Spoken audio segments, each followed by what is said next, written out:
No se diga más por Top Latina 101.7 FM. Vamos a pasar ya a conversar sobre temas serios, ¿le parece? ¿Cómo así lo que dije?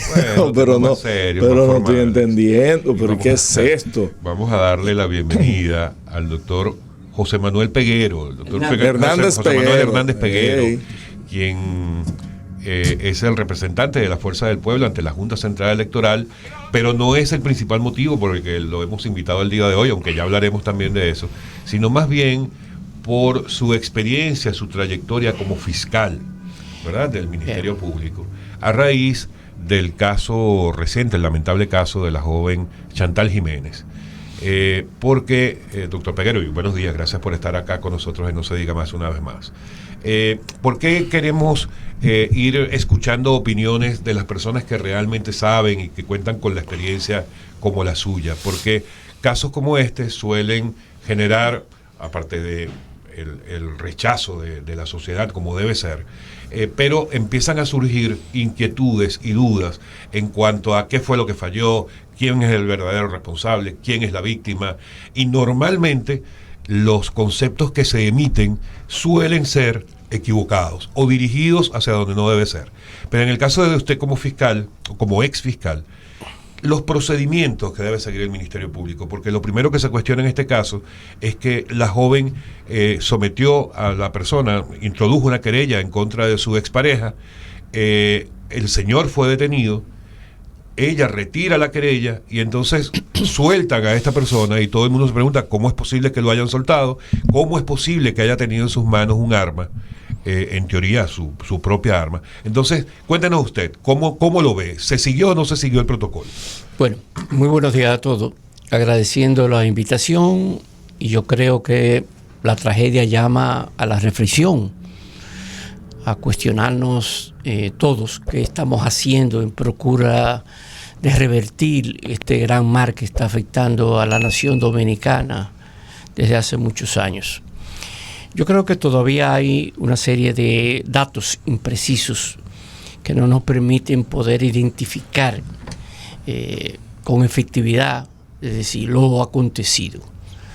La información que tengo extraoficial es de que el apresamiento lo hizo la Policía Nacional en ocasión de una llamada al 911 y que cuando se presentan a la Fiscalía del municipio de Santo Domingo Oeste, la policía no entrega el arma de fuego, es decir, arrestó al hoy homicida que le había disparado en esa ocasión a la hoy víctima, pero solamente llevó el casquillo del disparo, que pudo recolectarlo, no así el arma de fuego.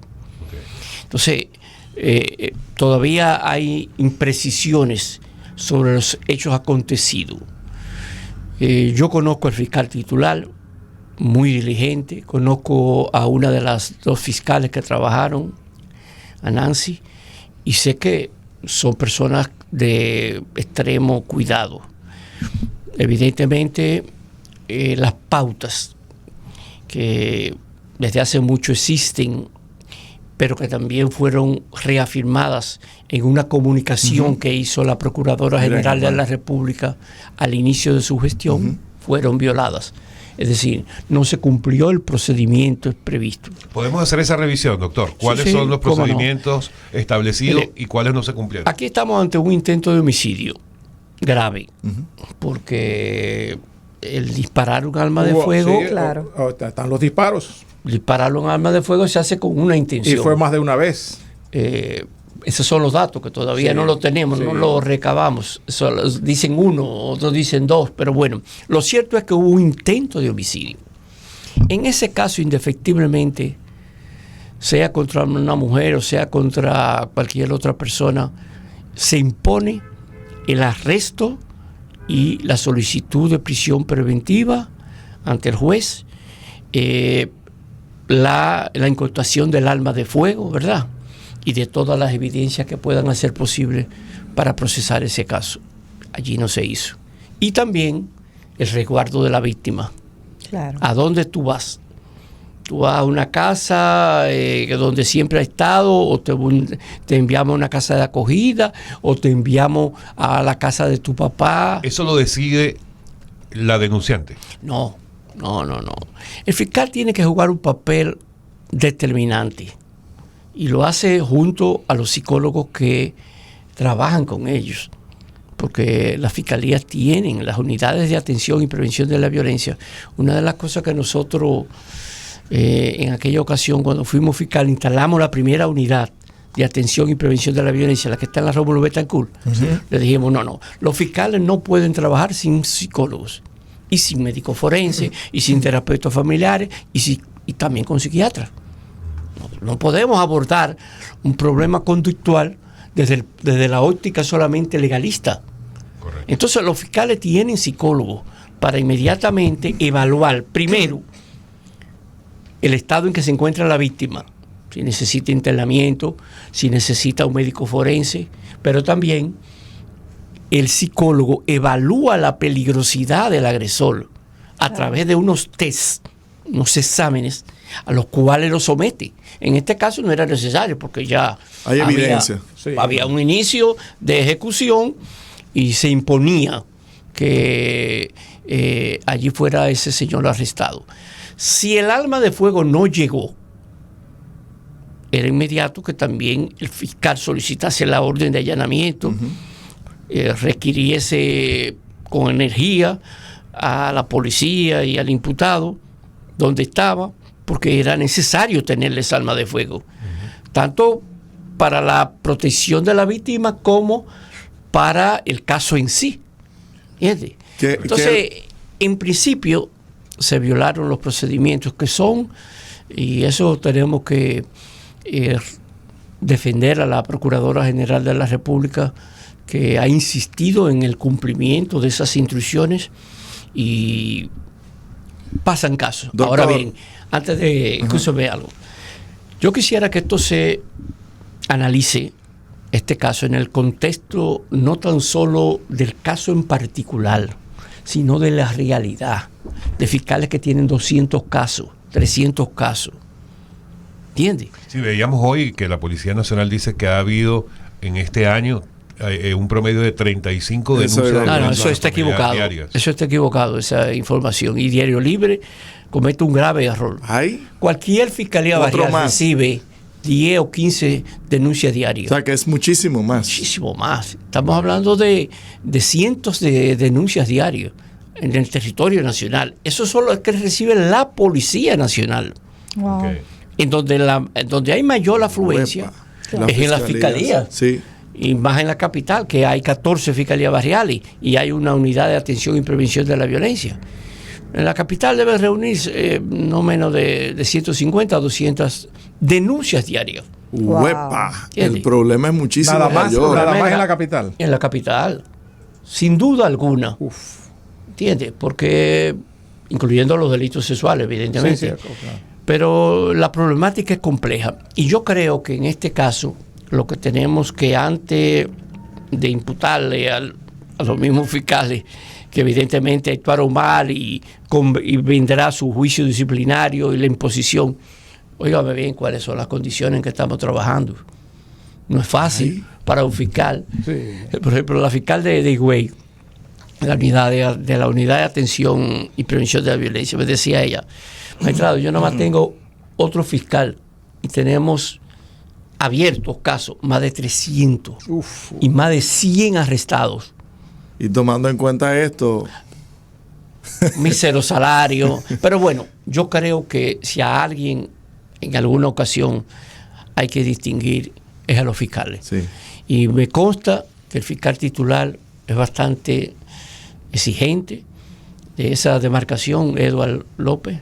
Pero, vuelvo a reiterar, ocurren casos y lo importante no nada más centrarnos en este caso, porque yo tengo muchas ideas. Perfecto, doctor. Vamos a hacer una breve pausa, si nos lo permite. ¿Cómo no? Y volvemos enseguida, amigos. Estamos con el doctor José Manuel Hernández Peguero, analizando el caso, a partir del caso Chantal, la situación de la violencia intrafamiliar y los casos de feminicidios en la República Dominicana. Una breve pausa y volvemos en No se diga más.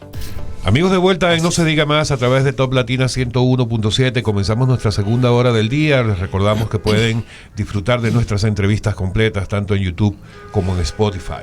Y seguimos con el doctor José Manuel Hernández Peguero. Máximo, tú tenías una... Magistrado, pero usted acaba de encender las hogueras con esas declaraciones de que por fiscalía se pueden recibir hasta 200 denuncias por día, o sea que no, más, por día, sí, en conjunto. Sí. Solamente fiscalía quitándolo de la policía. Cierto. Pero parece que la problemática se está más profunda cada día. ¿Qué soluciones se está buscando para poder apalear un poco esto? Bueno, la violencia en sentido general es una manifestación conductual anómala. Que merece ser analizada desde diversos puntos de vista. Uno de ellos tiene que ver con la educación y la cultura. Y yo creo que en esos aspectos se requieren políticas oficiales de que el niño, el infante, reciba una educación diferente a la que está recibiendo. Creo que se ha avanzado muy poco en tener conciencia desde que el niño ingresa a la escuela, de que podamos educarlo con una visión diferente frente hacia la mujer.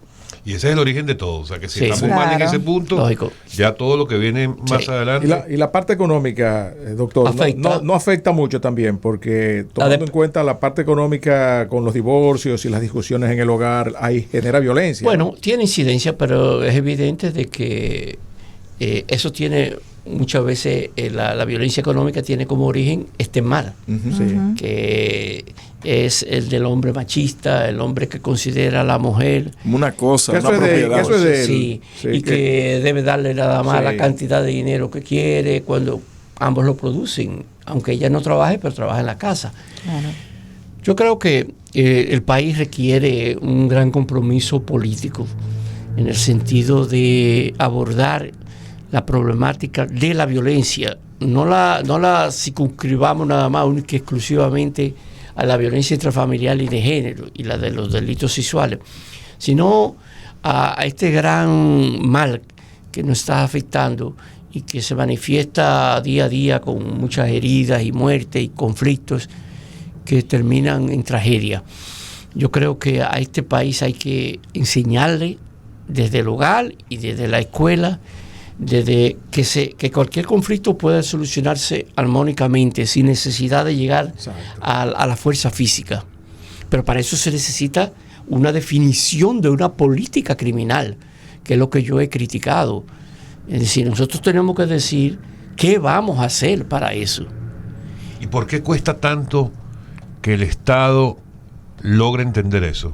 Corrupción, en sentido general. Ay, La corrupción permea por todos los estratos, todas las instancias, y yo creo que no es tan solo propio de este gobierno, sino de todo.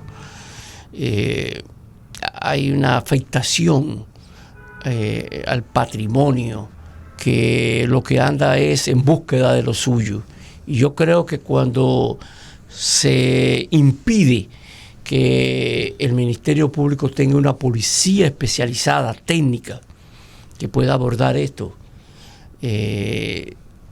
los casos no tan solo de la violencia intrafamiliar, sino de toda la investigación, se contribuye a que no tengamos los niveles de efectividad en las acciones persecutoras por un lado, pero también por consiguiente, porque la persecución tiene, además de un resultado reactivo, es decir, después que ocurre el hecho, también tiene un mensaje que envía a la nación. Si yo soy efectivo persiguiendo, el infractor va a pensar, espérate, tengo Piensa que dos tener veces. cuidado, Sí. ¿entiendes? Pero aquí no. Entonces yo creo que se necesitan definiciones, y en el aspecto que tiene que ver con específicamente, si podemos circunscribirnos en este caso, dado la tragedia que nos nos agobia todo de esta joven, es de que se tomen medidas inmediatas. Y yo quiero sugerirle a la Procuradora General de la República, primero, que importantice el tema. Ella lo sabe, ella es una mujer con sentimientos y con identificación con el tema, pero tiene que importantizarlo. Es decir, la mayor cantidad de fiscales que están asignados a casos están en los casos de violencia de género, intrafamiliar y de delitos sexuales. Eso no puede ser manejado a través de una división, una dirección como está. Debe ser una procuraduría especializada. Ese rango que le fue disminuido en la gestión pasada del pasado procurador no tiene razón de ser. ¿Le hizo mucho daño esa gestión al Ministerio Público? No, la yo no puedo evaluarlo así. Yo quiero decir que se necesita restablecer, ¿verdad?, esa categoría y poner a todos los procuradores de corte que no están trabajando, claro, por diversos motivos, a trabajar el caso. Hay que supervisar a los fiscales, hay que crear las procuradurías regionales especializadas en esta materia. ¿Por qué? Porque nos está afectando. Están matando más de 100 mujeres, están violando cientos de mujeres y niñas. Mira esos casos de intoxicación a niños. Así es. Hay que buscar a los papás, meterlos presos. ¿Entiendes? Es decir, se necesita actuación enérgica y firme del Ministerio Público, pero para eso usted tiene que dotarlo de las condiciones propias para eso. Y mi primera opinión, sugerencia al respecto a la Procuradora es que importantice esto a partir de la creación de una Procuraduría especializada con muchos procuradores que hoy solamente van 2 días a las Procuradurías a la semana y no tienen trabajo. Sí, así es. Y ella lo sabe. Y si quiere yo se lo digo donde hay. ¿Entiendes? Nada más van a audiencias 2 días. Procuradores de corte de apelación, que son los que deben dirigir la Procuraduría. Correcto. Y muchos procuradores en el Tribunal Superior Administrativo ahí que no están haciendo nada. Hay que ponerlo a trabajar, señora Procuradora, magistrada, con todo el respeto que me merece. Pero faltan fiscales, doctor, faltan algunos fiscales más. Bueno, lo que pasa es que o están subutilizados los que tenemos. Subutilizados los procuradores de corte. Ahora bien, faltan fiscales. Pero porque tenemos unos procesos estancados de hace más de 8 años. ¿Entiendes? Por los conflictos que sucedieron en la pasada gestión. Ahora bien, esa es una idea, eso es una sugerencia. La otra es, magistrada, sabemos las limitaciones que tenemos con la Policía Nacional, pero yo le puedo sugerir que al momento de usted solicitar, al momento de que el fiscal solicite una medida de coerción que incluye la orden de protección, solicítele al juez que el comandante policial del destacamento más cercano a la víctima supervise, es decir, que la medida de coerción incluya la supervisión directa y específica del imputado para que deba presentarse semanalmente ante él. Y usted verá que la cosa va a cambiar. Lo que ahora estamos viendo como medida de coerción, ¿usted sabe qué es? Presentación periódica, ir al Centro de Intervención Conductual de Hombres, tal vez impedimento de salida, y la medida de protección, la orden de protección. Alejamiento. Sí, la orden de protección, pero eso no basta. El hombre agresor tiene que ver una autoridad que lo va a estar cuestionando semanalmente. Óigame bien, ¿qué usted hizo? No es que se hacen amigos porque la policía de aquí. Usted llamó a la señora. Déjame ver, yo voy a investigar. Si incumple esa orden, inmediatamente se lo informo al fiscal. Mire, nosotros en el año 2011, ya yo no era fiscal, le deposité en el Senado al senador Pared Pérez un anteproyecto de ley, una iniciativa para poder hacer más efectiva la orden de protección. Y ahí estaba eso. Y fue aprobado en el Senado. Pero murió. Sí, porque no, claro. No en la Cámara de Diputados, no era de la prioridad. Los diputados no están en eso. Yo creo que en ese sentido, esas dos medidas, evidentemente hay muchísimas más, y una de ellas es poder replicar el Centro de Intervención Conductual para Hombres en otras regiones. ¿Dónde no hay? ¿Dónde nada hay? más en la capital. No, pero ¿cómo así? La que yo dejé en el 2008. O sea, si hay un caso, por ejemplo, en Pedernales, lo mandan para acá, pero ese hombre no viene. ¿cómo va a venir? Si a veces ni pasaje tiene, ni Entonces, condiciones tiene. Por ahí han pasado 30,000 hombres ya, que Wow. los jueces mandan de la capital. Y de alguna parte, yo supe que de Higüey lo mandan. No vienen siempre, pero algunos vienen. Entonces, se necesita abordar. Mire, doctor, durante un tiempo era muy común que la fiscalía, cuando una mujer era agredida, iba a la fiscalía y ponía a la fiscalía de mujeres, ponía la denuncia, y entonces parece que había alguna deficiencia económica, que no había personal, y enviaban la citación al servicio judicial, en vez de llevarlo a un ministerial, lo llevaba la misma mujer, porque el fiscal o la fiscal lo enviaba al agresor. Eso ya no ocurre. No, eso ya no ocurre. Mire, porque le enviaba era la sentencia de muerte que le mandaba. Pero ya eso no existe. Por ejemplo, nosotros dejamos en la Fiscalía, en esa unidad de atención y prevención de la violencia de la Rómulo Betancourt, 4 mensajeros. No alguaciles, 4 mensajeros. Iban y llevaban la citación, ¿verdad? Ya con la orden de protección era con la policía, que nosotros la notificábamos. Sí. Y nunca a la mujer. Hay grandes cambios, hay grandes avances, pero evidentemente faltan. La problemática es compleja. Está el tema de los huérfanos de la violencia, que no hay una... No hay una política. No hay una atención oficial. Así es. Y a mí, yo le quiero llamar la atención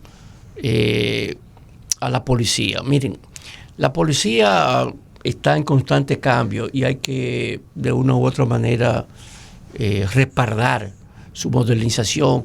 Hay una policía especializada para atender los casos de la violencia intrafamiliar y de género, pero la policía no cuenta en el interior, en los destacamentos, con los recursos humanos ni las condiciones de hospitalidad que se necesita para poder atender a una mujer víctima de violencia.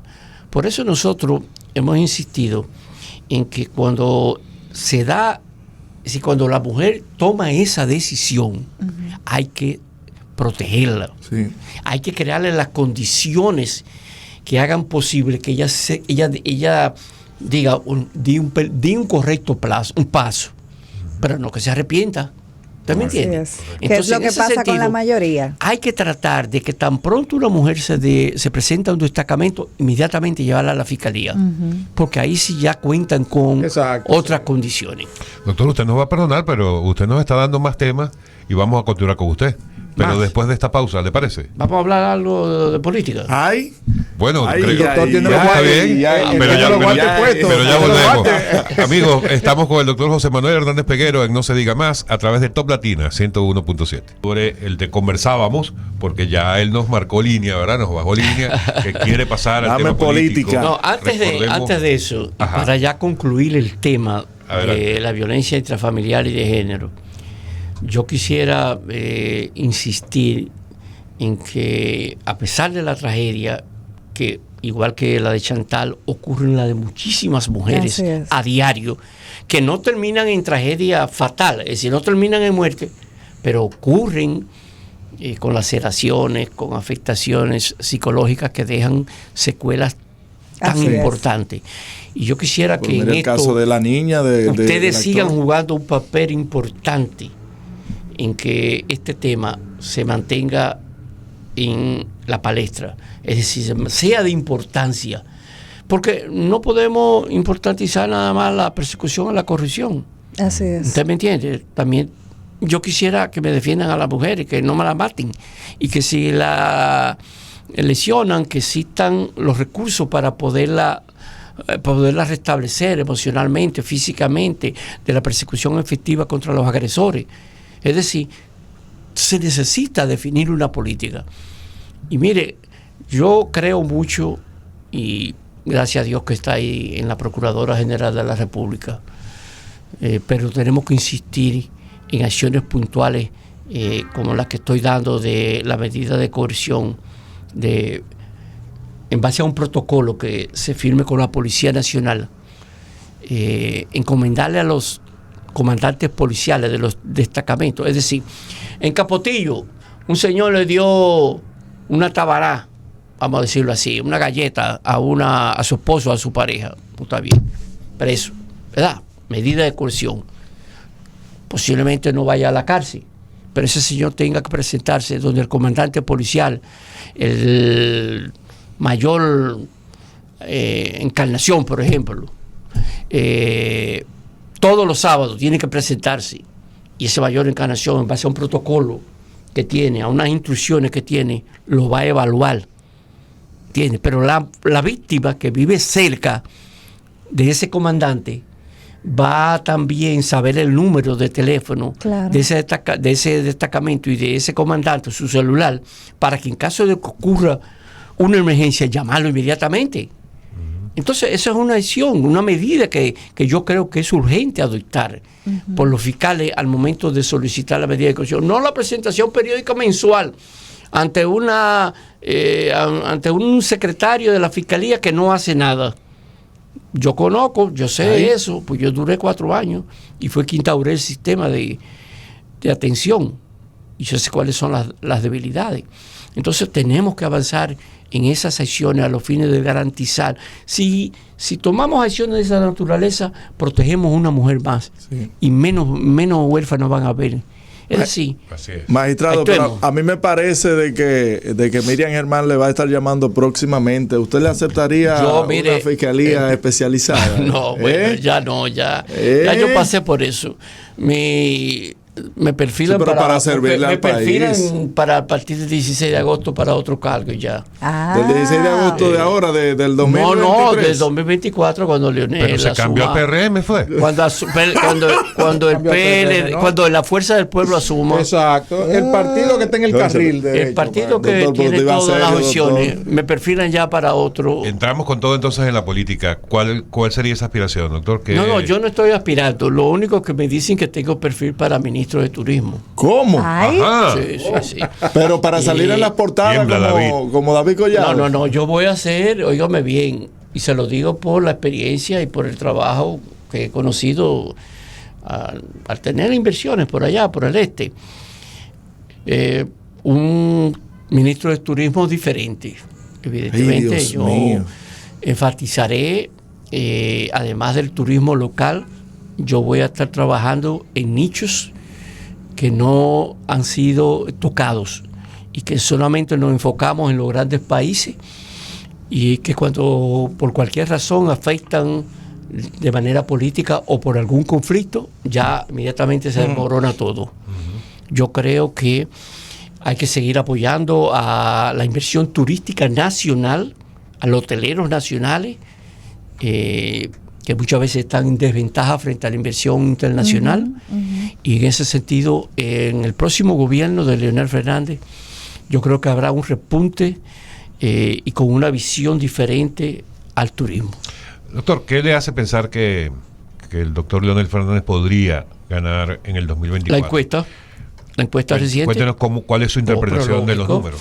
Pero si hay un 63%. Pero usted la prueba la encuesta, comenzando por ahí. ¿Aprueba la encuesta Gallup y los resultados que arrojaron el lunes? Yo le voy a decir, todas las encuestas son un instrumento de trabajo. ¿Oíste, Darío Medrano? Los partidos políticos tenemos nuestras encuestas. Algunas pueden estar equivocadas, otras no. Yo no creo que nosotros tenemos, como Fuerza del Pueblo, que cuestionar la veracidad o no, porque tal vez no tenemos los elementos de juicio de cómo se hicieron. Ahora bien, nosotros como políticos que estamos en la calle y que estamos oyendo a la gente, sabemos, ¿verdad?, cuál es el clamor, cuál es el sentimiento, qué es lo que la gente dice. Y lo que quiere, doctor, también. Y lo que quieren, sí. Y dicen que se van. Y dicen, ante todo, sin duda alguna, de que visualizan a un estadista como Leonel Fernández para que tome las riendas del gobierno. Es decir, yo soy en ese aspecto objetivo. Óigame bien, estamos ante un presidente que tiene 8, 9, 10 actividades diarias buscando su voto desde el mismo 16 de agosto del año 2000, consolidando. Ahora bien, que se recuerde cómo llegó, ¿verdad? Porque es importante entender en el contexto en que surgió este gobierno, es decir, de una crisis interna del partido de gobierno que se divide, pero además de una pandemia que estuvo afectando, entonces la votación fue muy reducida. Y por la corrupción del antiguo partido. La afectación que era el mismo partido de Leonel. Sí, y yo duré 40 años ahí.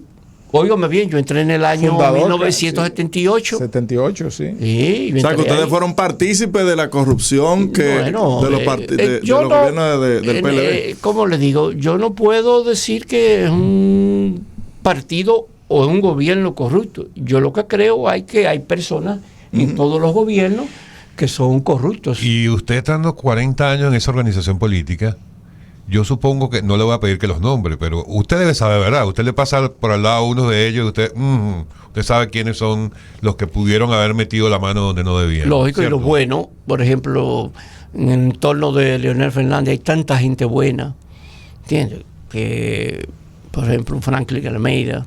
Sí, muy buena persona. Tenemos una persona... Doctor, ante un panorama, una situación en la que estamos en el país, que coincide mucho con el resto de los países de la región, sobre todo, en los que la población votante de mayores dimensiones es la de los jóvenes, nuevos votantes, por ejemplo, y las mujeres. Y las mujeres. Vamos a centrarnos en los jóvenes. ¿Cómo pueden los jóvenes, que son personas de muy poca vida, ¿verdad? De muy pocos años de vida, que están en otra cosa, que no les importa la política, en su mayoría, que están viendo temas de innovación, de tecnología, ese tipo de cosas, pueden apoyar a un candidato que fue presidente hace ¿cuánto ya? Bueno, del 2012, hace... ¿La primera vez? 11 años. La primera vez, en el 96. Es que una cosa no tiene que ver con la otra. Pero permíteme hacer la pregunta al doctor. ¿Cómo se puede confiar en que los jóvenes pueden apoyar al expresidente Fernández en el 2024 para que se cumpla ese pronóstico que usted está diciendo, que él puede ganar en estas elecciones? Bueno, yo creo que ya se manifiesta ante todo una aceptación. Nosotros depositamos hace 15 días un padrón verificado, analizado, de 1,5 millones de inscritos, y el 36% son mujeres y jóvenes de menos de 35 años. Es decir, cuando tú analizas eso... Sin internet. Sí, cuando tú analizas eso, tú estás viendo una aceptación de la juventud. Y eso tiene una razón de ser. ¿Cómo no identificar a Leonel Fernández como el hombre de la modernidad? El hombre del internet. Después de haber sido 3 veces presidente y tener la edad que tiene. Ahí que radica la gran... fortaleza y necesidad de que Leonel regrese al poder. Con esa experiencia que tiene, hace posible que muchas cosas puedan visualizarse de una manera diferente a como lo están haciendo ahora, con la sapiencia, con la ecuanimidad que le caracteriza, pero ante todo con una visión. Por ejemplo, ¿a dónde va Leonel el viernes próximo? A un seminario sobre inteligencia artificial que su fundación actualizándose que está promoviendo ahí en Casa de Campo. Fíjese usted, analice lo demás, a ver a dónde están. ¿Entiende? ¿Dónde está Abel? Bueno, yo eso no lo sé, él es más joven que Leonel, pero no está pensando en eso. Magistrado. Y nosotros, yo creo que cuando la juventud ve a un Leonel Fernández promocionando un juego de golf, o con unos Jordan, con unos jeans anchos. Sí, óyeme bien, lo que está haciendo es decir, pero este hombre, a pesar de la edad que tiene, se identifica con mis cosas. Entonces, esa es la realidad. El pueblo va a votar por un cambio, pero por un cambio para bien. Y yo creo que en ese sentido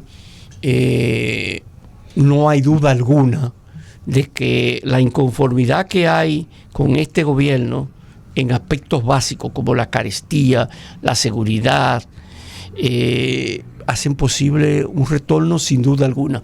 Hoy la Junta cumple 100 años. Y ahí le iba a preguntar, usted como delegado técnico. Como delegado técnico del Partido de la Liberación Dominicana, ¿cómo usted? No, de la Fuerza del Pueblo. De la Fuerza del Pueblo, perdón.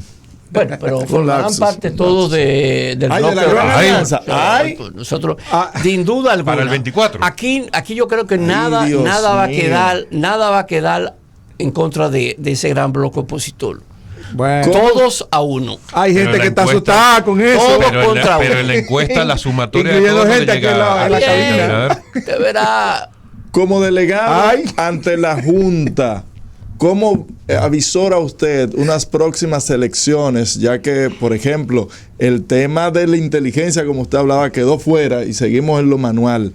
¿Cómo avisora usted el próximo... la próxima contienda electoral? En un minutico, doctor, que se nos falta. Es un certamen electoral que resultará bastante complejo porque viene la votación manual, el escrutinio manual, viene el voto preferencial del regidor, es decir, habrá que fajarse a trabajar que guayar la yuca ahí. Y la Junta ha dado demostración de entendimiento con los delegados a través de los partidos políticos a los fines de consensuar toda esta problemática y complejidad de las próximas elecciones. No me cabe duda de que podremos celebrar unas elecciones en donde haya una... Sin algoritmos. Evidentemente ya lo descartamos. Nosotros, el pueblo merece que la confianza retorne. Y si en determinado momento tenemos que incluir automatización del proceso, serían verificadas, pero ahora mismo el pueblo no se lo puede decir, no, usted va a votar con el mismo método que fracasó. No, ahora no. La mafia salió de ahí ya. No me queda más que desearle suerte en ese camino. Siempre. Que usted... Muchas gracias. Gracias por la invitación. Nunca me habían invitado. Esta es su casa. Ella me conoce. Usted volverá, doctor, pronto, se lo prometo. Sí, así gracias, que doctor, quedo a su orden. Muchísimas gracias. Siempre. Amigos, ha sido el doctor José Manuel Hernández Peguero. Una conversación muy fructífera, de verdad que interesante. Esta es su casa, doctor. Gracias. Amigos, continuamos en No Se Diga Más a través de Top Latina 101.7. Ya volvemos. No se diga más por Top Latina 101.7 FM.